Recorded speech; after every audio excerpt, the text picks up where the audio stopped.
I want to start with a moment that might feel very familiar. Imagine this. You sit down with a cup of tea or coffee and you open social media.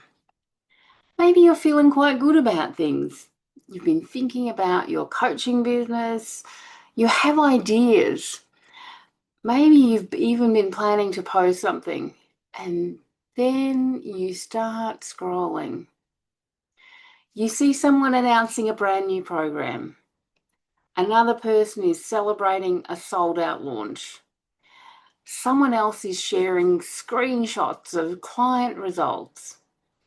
Another video appears where someone is speaking confidently to thousands of followers. And suddenly something shifts inside you. A voice appears, quiet at first, but unmistakable. Who am I to do this? They're already doing it better. I am so far behind. Maybe you feel a small drop in your stomach. Maybe the excitement you felt a few minutes ago starts to disappear. Maybe even you close the app and think, I'm not ready, or this isn't for me. And what started as curiosity or inspiration turns into something else entirely. Self-doubt, comparison, that the sense that everyone else has figured it out, something, but it's something that you haven't. Hi, I'm Jenny, and this is my weekly talk about procrastination and empowerment. And today's talk is about the comparison spiral, how to stay in your own lane in the online world. Now, if you've ever had a moment like I've just described, you're not alone. In fact, it's one of the most common experiences people have when they begin stepping into the online world, especially capable people, especially high achievers. Because when you've spent years being competent in your career, you're used to knowing what you're doing. You are used to understanding the landscape and you're used to feeling capable. And then suddenly you enter the online world, a space where everyone seems confident, everyone seems visible, and they all seem further ahead of you. And it can feel like you've stepped into a race you didn't realize you joined. But here's something really important to understand. Comparison is not a personal failure. It's not a sign that you're weak, and it's not a sign that you're not cut out for entrepreneurship. Comparison is actually a very natural psychological response. It's something our brains do automatically when we enter new environments where our identity feels uncertain. And the online world is one of the most intense environments for triggering comparison, because never before in history have we had constant access to the achievements, successes, and visibility of thousands of people at the same time. So if you've ever felt that spiral start to kind of drag you on in, if you've ever felt that moment where excitement suddenly turns into doubt, there's nothing wrong with you. Your brain is simply trying to make sense of a very noisy environment. The problem is that when comparison becomes a habit, it doesn't just affect how you feel, it affects how you behave. You hesitate, you delay posting, you hold back from launching, you start overthinking every decision. And slowly, almost without noticing, comparison begins to shape your path. So today I want to talk about that experience. We're going to explore why comparison feels so powerful in the online world, why it affects capable people more than you might expect, and most importantly, how you can step out of the comparison spiral and stay in your own lane while building your business. Because the goal isn't to eliminate comparison completely. The goal is to stop letting it decide who gets to move forward. So let's begin by looking at something fascinating. Why does the online world trigger comparison so intensely in the first place? What is it about this environment that makes even confident, capable people suddenly question themselves? So let's look at this more closely. Why does the online world trigger comparison so intensely? Why can someone who feels capable and confident in their professional life suddenly feel uncertain the moment they step into the online space? There are a few psychological dynamics at play here. And once you understand them, something really important happens. You stop assuming that the problem is you and you start seeing the environment more clearly. So the first reason is the internet collapses context. So in normal life, comparison happens within relatively small circles. You compare yourself with your colleagues, with people in your workplace, with people in your profession, maybe with your friends or family members. But your brain is used to evaluating you within a really limited context. But with the internet, that completely changes. Suddenly, you're not comparing yourself with 10 people. You're comparing yourself with hundreds or thousands. You see beginners, but you also see people who've been doing this for 10 years or more. You see people who have teams, marketing departments, and established audiences. And your brain puts all of those people in the same mental category, competitors, even though they're at completely different stages of their journey.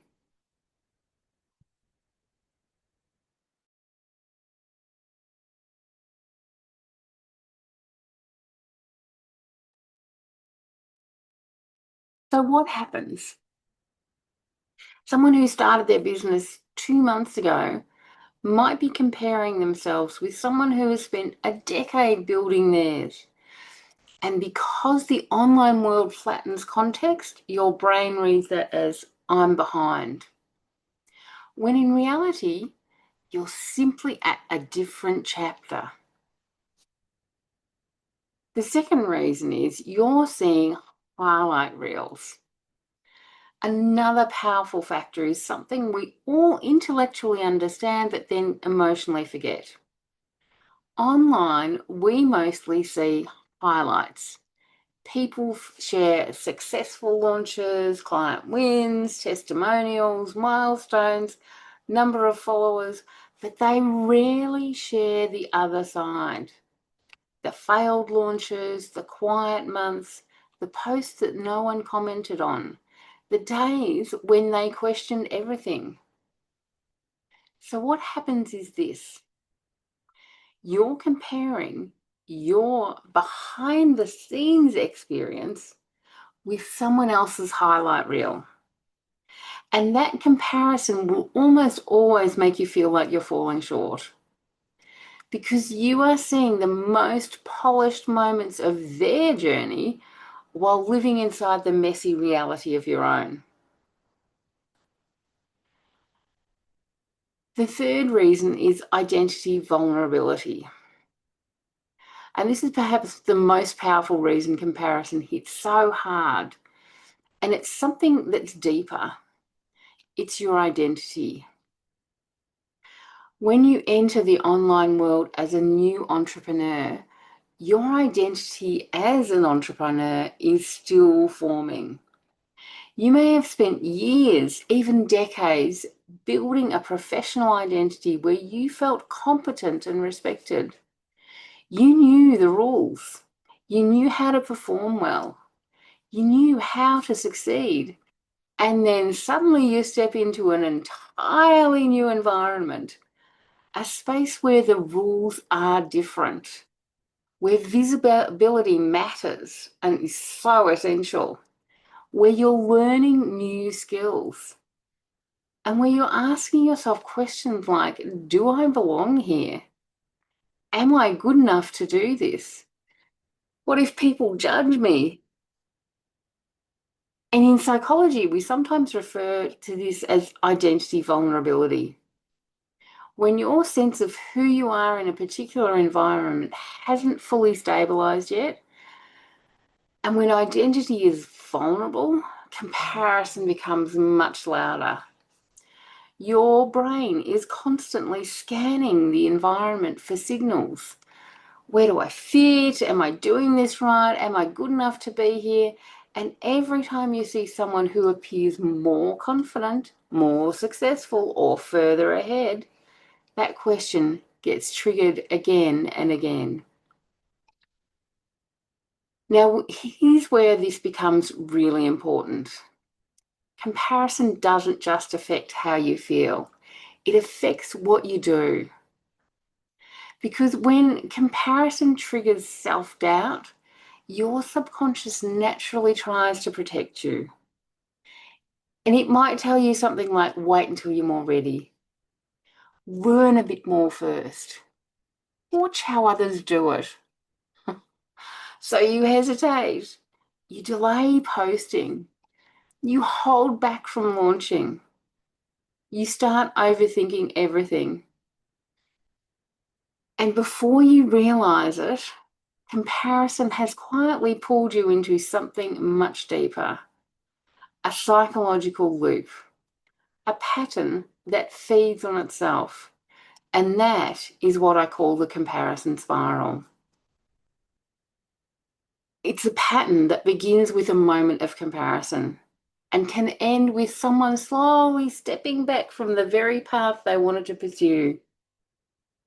So let's look at how that spiral actually works, because once you see the pattern clearly, it becomes much easier to step out of it. Let me have some more water.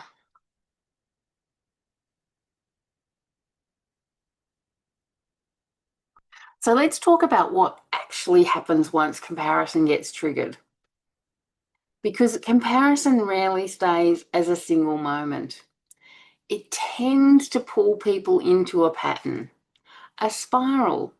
And once you understand this spiral, you begin to see that many of the behaviours people label as procrastination or lack of discipline are actually part of this pattern.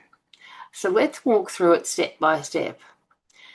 The first step is exposure, and everything begins with exposure. You see someone else in the online space doing something visible.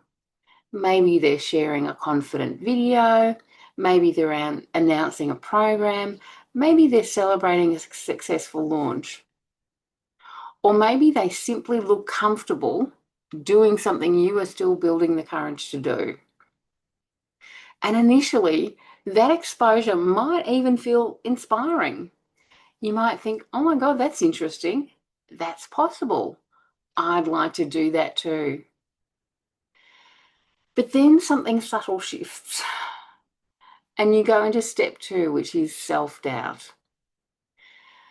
A question appears, often really quickly, and just it snaps through really quickly, and it's something like, am I good enough to do this? And this is where the comparison begins. Your brain starts evaluating how many followers do they have? How confident do they sound? How long have they been doing this?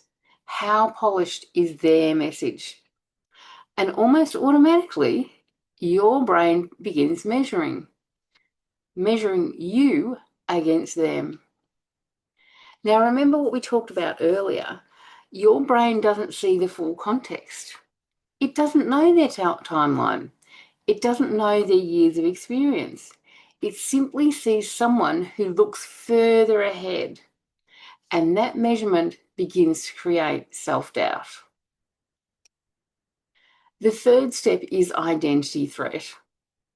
Now, the comparison moves from a simple evaluation into something deeper, identity. Your brain begins asking a more uncomfortable question. What if I don't belong here? Because when we step into a new environment, we're trying to establish a new identity. Entrepreneur, coach, thought leader, guide. But if someone else appears more established in that role, your brain starts questioning whether you have the right to claim it. And that can feel deeply uncomfortable, especially for people who are used to being competent and capable in their professional lives. Because suddenly you're back in beginner territory, and beginners are really visible. It's like, oh my God, I don't know what I'm doing. And beginners are uncertain, and beginners are risking judgment. So your brain tries to protect you, which leads to step 4, withdrawal. This is where behavior begins to change. Instead of moving forward, you start pulling back. You might be thinking something like, I'll post next week. I need to refine my message first. I should learn a bit more before I start. So you begin researching more, watching more, learning more, but acting less. Now, on the surface, this can look very responsible, very thoughtful. But underneath, what's actually happening is protection. Your brain is trying to avoid the possibility of embarrassment, criticism, or failure. So you withdraw, just a little. And then step 5, the evidence loop. And this is where the spiral completes itself. Because when you withdraw, something predictable happens. Your business doesn't move forward. You don't gain visibility. You don't gain experience. And you don't build momentum. And then your brain looks at that lack of movement and says, see, I knew it. Everyone else is further ahead. Maybe I'm not cut out for this. So the next time you see someone succeeding online, the comparison hits even harder because now your brain believes it has evidence, and the spiral continues. Exposure, self-doubt, identity threat, withdrawal, evidence. And round it goes. So the reason this spiral is so powerful is that it doesn't just affect confidence, it affects action. And action is the lifeblood of entrepreneurship. Without action, ideas stay ideas, dreams stay dreams, and momentum never has a chance to build. So comparison quietly becomes one of the most effective ways people unintentionally block their own progress. Not because they lack intelligence and not because they lack potential, but because they are caught inside this pattern. Now, here's the interesting thing. The comparison spiral is built on a few assumptions, ideas we absorb so naturally that we rarely question them. And many of those assumptions simply aren't true. In fact, there are 3 particularly powerful beliefs hidden inside comparison that distort how we see ourselves and our place in the online world. So let's take a closer look at those next, because once you can see those hidden lies clearly, comparison starts to lose much of its power. So now that we've looked at the comparison spiral, let's explore something more interesting. Comparison doesn't just happen randomly. It's built on a few underlying assumptions. Ideas that feel so believable in the moment that we rarely stop to question them. But when we examine them more closely, we discover that many of them simply aren't true. And the 3 most common beliefs hidden inside comparison that distort how we see ourselves and our progress. How we see ourselves and our progress are the following. The first one is, they're ahead of me. This is probably the most common comparison thought. You see someone who seems more confident, more visible, more established, and your brain says, they're ahead of me. But what does ahead actually mean? Because the truth is, in the online world, we are constantly comparing different timelines. Someone who has been building their business for 10 years might appear right next to someone who started last month. On your screen, those two people appear side by side, but in reality, they are at completely different stages of their journey. It's like comparing someone running the first the first kilometre of a marathon with someone who is already at kilometre 30. Of course, the person at kilometre 30 looks more confident, and they look more experienced, but that doesn't mean the person at kilometre 1 is failing. It simply means they're at the beginning. The problem is that comparison erases the timeline. It creates the illusion that everyone started at the same moment. And that illusion makes capable people feel like they're falling behind when they're actually just starting. So the second belief is there's no room for me. And this is another belief comparison quietly creates in the idea that space is already full. You might see several people talking about similar topics and think, well, that's already been done. There's no room for my voice. But the online world doesn't actually work like a crowded room where only a few people can speak.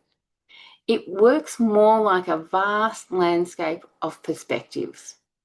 People don't just connect with information, they connect with people. They connect with stories, with experiences, with ways of explaining things. And two people can teach the exact same concept, and different audiences will resonate with each of them. Because what people are really responding to is authenticity and relatability. Your voice, your perspective, and your journey are not interchangeable with someone else's, even if you're talking about similar topics. So the belief that there's no room for you is not a reflection of reality. It's a reflection of comparison narrowing your perspective. The third belief is, I need to be better before I start. And this is the belief that comparison reinforces most strongly. You see someone who looks polished and confident, and your brain concludes, I need to be better before I begin. I need more clarity, more experience, more confidence. So you wait, you prepare, you refine. But here's the paradox. Improvement rarely happens in isolation. It happens through participation, through practice, through visibility. The people who look confident today didn't start that way. They improved through repetition, through trial and error, through showing up imperfectly again and again. Waiting until you feel completely ready before you start is like waiting until you are strong enough before you go to the gym. The strength comes from doing the work. In the same way, clarity, confidence, and skill develop through participation in the process, not before it. So when these three beliefs combine, something powerful happens. You begin to delay your own growth. You hesitate to speak, you hesitate to share, you hesitate to start. And the very experience that would help you develop confidence and clarity gets postponed.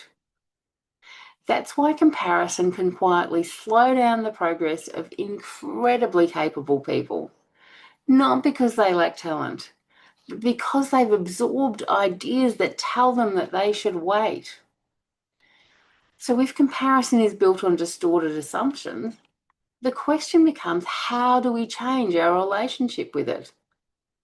How do we stay grounded in our own path while still participating in a world where we constantly see what everyone else is doing? The goal isn't to eliminate comparison completely. Our brains are wired to notice other people. The goal is to respond to comparison differently, to shift from reaction to intention. So in the next section, I want to share 4 practical ways you can stay in your own lane in the online world. 4 practices that help you turn comparison from something that drains you and drains your energy into something that strengthens your focus.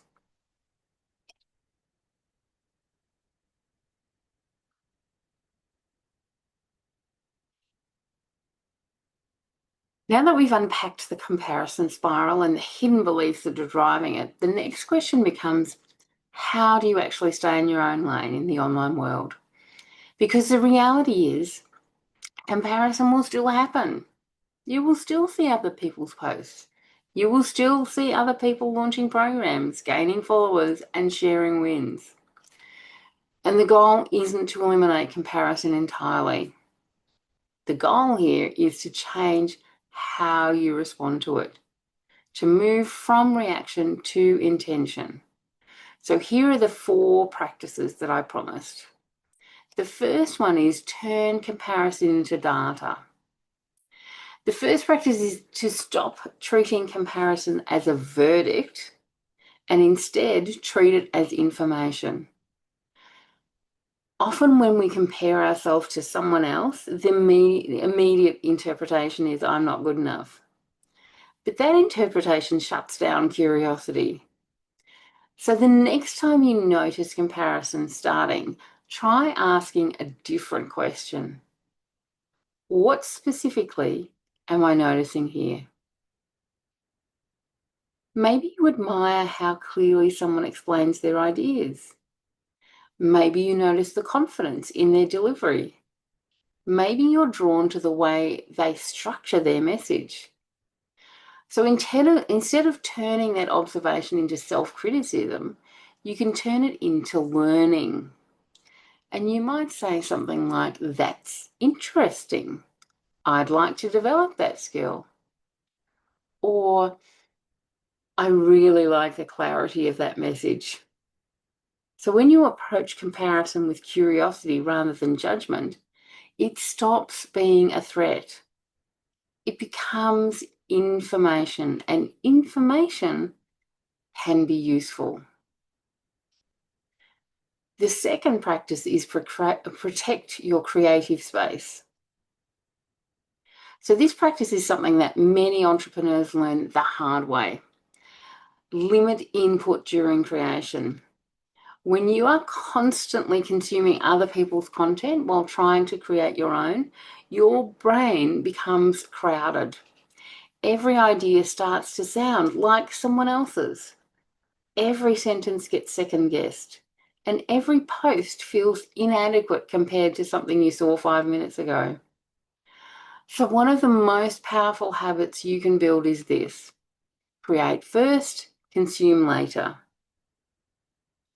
Give yourself protected time where you are writing, thinking, recording, or planning without being flooded by other people's voices. Because your own perspective becomes much clearer when it isn't competing with 20 other perspectives at the same time. This practice alone can dramatically reduce the intensity of comparison. The third practice is build courage through small actions. And this connects directly to something I talk about often, which is micro courage and micro steps. When comparison hits, one of the most natural responses is withdrawal.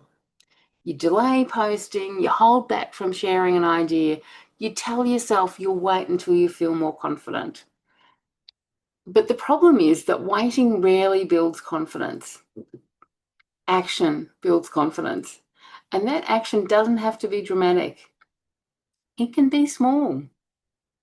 Posting just a single thought, sharing a reflection, recording a short video, taking one step that moves you forward. Every time you act, despite comparison, you are sending your brain a powerful message. I can do this. And those small moments accumulate. They become evidence that you are capable of showing up even when comparison is present. So the fourth practice defines your lane. And this is perhaps the most important. Because when you don't know exactly what you stand for, what you believe, or who you are speaking to, comparison becomes so much louder. You look around constantly to figure out what you should be doing. But when your lane is clear, the noise begins to fade. You know who you help, what problems you care about, what perspective you bring, and even what you stand against. And suddenly other people's work doesn't feel like competition. It simply feels like someone else driving in their own lane. Your focus shifts from trying to match others to expressing your own perspective. And that shift is incredibly freeing. So these four practices give you a way to respond differently when comparison appears. Instead of spiraling into doubt, you can turn comparison into data. Protect your creative space by shutting down the noise. Take small, courageous actions and then stay grounded in your own lane once you've defined it. But underneath all these practices, there is something even deeper. Because comparison becomes powerful when we start to trust other people's voices more than our own. When we begin to believe that someone else knows better, that someone else is more legitimate, more qualified, more ready. And that's where the real work begins, because the antidote to comparison isn't just better habits. It's rebuilding something fundamental: self-trust. So in this final section, I want to talk about what it really means to reclaim self-trust in the online world and why that changes everything. I'll have some more water.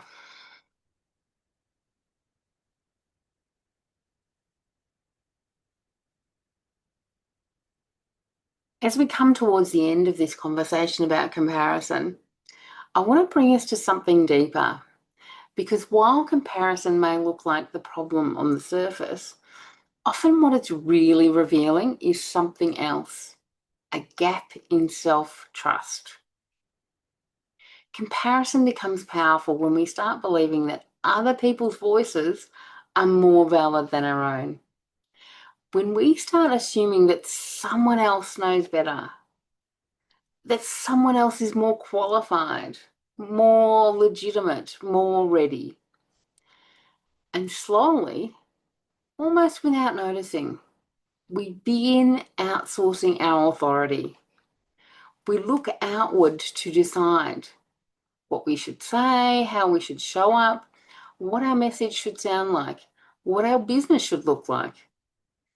And it's really easy to understand how we would do that if we're coming from an employee background, where you're in a structure that's already created and you've got authority figures ahead of you who are telling you what you need to do on a daily basis. So it's not surprising when you find yourself in an entrepreneur situation as a beginner, that you're, instead of trusting yourself, oh my God,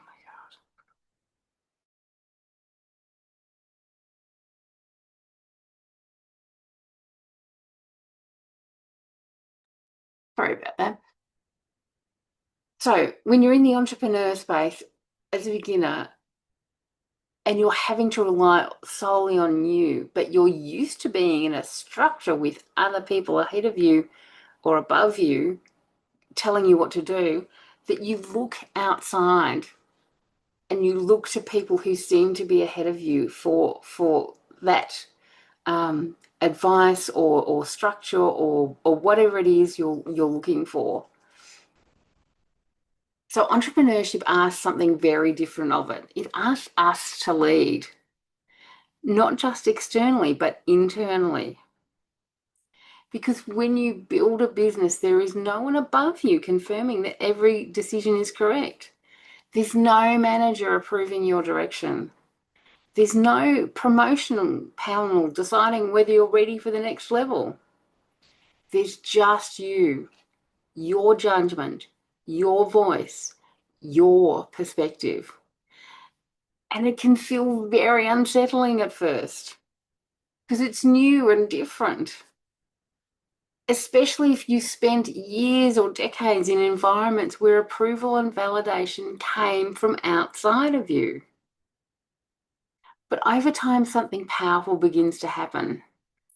If you keep showing up, if you keep taking small, courageous actions, if you keep speaking even when your voice feels a little shaky, you begin collecting evidence.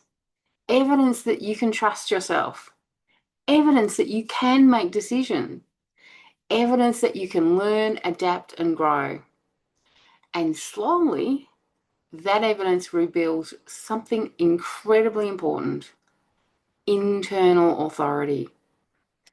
The quiet confidence that says, I may not know everything yet, but I trust myself to figure it out. And once that self-trust begins to grow, comparison starts to lose its grip. Because instead of asking, am I as good as them? You start asking, what do I believe? What perspective do I want to share? How can I serve the people who resonate with me? The focus shifts from competing with other voices to expressing your own. And that's where the real freedom of entrepreneurship begins. Not when you eliminate fear, not when you stop noticing what other people are doing, but when you stop letting those things determine whether you move forward. Self-trust doesn't mean you'll never feel doubt. It means you keep moving even when doubt is present. You stay connected to your own lane, your own message, your own path. And over time, that steadiness becomes something people recognize. People trust voices that trust themselves. And that trust is far more powerful than perfection. Now, as we come to the close of this talk, I want to leave you with a few reflections. Because awareness is powerful, but transformation begins with a decision. So let's take a moment to bring this conversation back to you. In this final section, I want to invite you to reflect on where comparison may have been influencing your path and what it might look like to step forward with just a little more self-trust.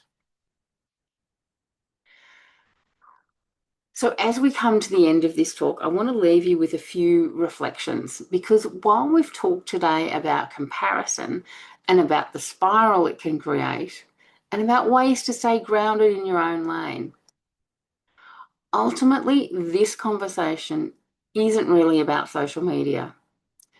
It's about something much deeper. It's about how you relate to your own voice.